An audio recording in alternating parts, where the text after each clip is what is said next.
નમસ્કાર, તમે જોઈ રહ્યા છો Gujarati news YouTube channel. Viral video અને તાજા સમાચાર જોવા માટે અમારી આ ચેનલને સબસ્ક્રાઇબ કરો.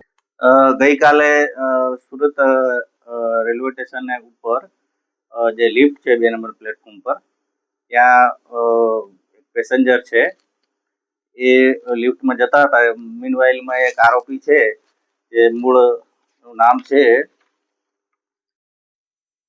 કરણ નામનો જે આરોપી છે, એને એ ફરિયાદીનું પેન્ટનું ખિસ્સું છે એ કાપી અને એના ખિસ્સામાંથી 3 સોનાના બિસ્કિટ ચોરેલા.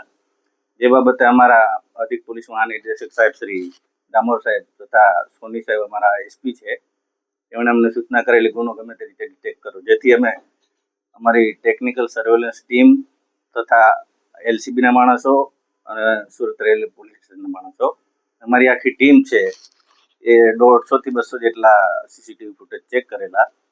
ત્યારબાદ આરોપીનું પગેરું મળતા જે એક રિક્ષા છે એ રિક્ષામાં બેઠેલો જણાયેલો અને વરાછા ખાતે ઉતરેલો એવું જાણવા મળેલું.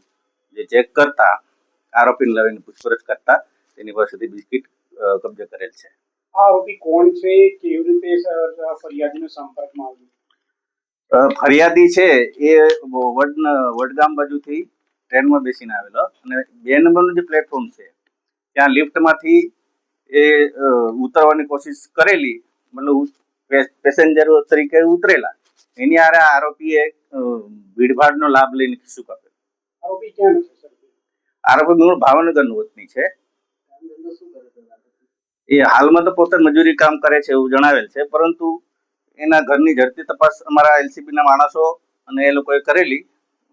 ઘરમાંથી કઈ શંકાસ્પદ મળી આવેલ નથી. ગોલ્ડ કેટલાનું છે અને ગોલ્ડ ક્યાંથી લાવવામાં આવ્યું છે?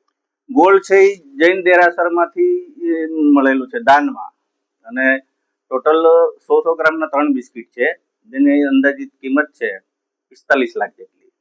મહિલાનો શું રોલ છે આમાં? જે મહિલા છે તે આ આરોપી છે કરણ, એના દાદી થાય છે, અને એને આ સોનું ચોર્યા પછી એ દાદીને એની ભત્રીજી મારફતે આપી દીધેલું. ગુનાહિત ઇતિહાસ હાલ અમે તપાસ ચાલુ છે. અમે અત્યારે પ્રાથમિક એને પૂછપરછ કરતા પોતે કબૂલેલ નથી, હજી વધુ પૂછપરછ ચાલુ છે. આ ન્યૂઝના રિપોર્ટર છે Arvind Rathod. Gujarati news YouTube channel Surat. ગુજરાતથી તમને મહત્વના સમાચાર મળતા રહેશે, માટે જોતા રહો ગુજરાતી ન્યૂઝ. ધન્યવાદ.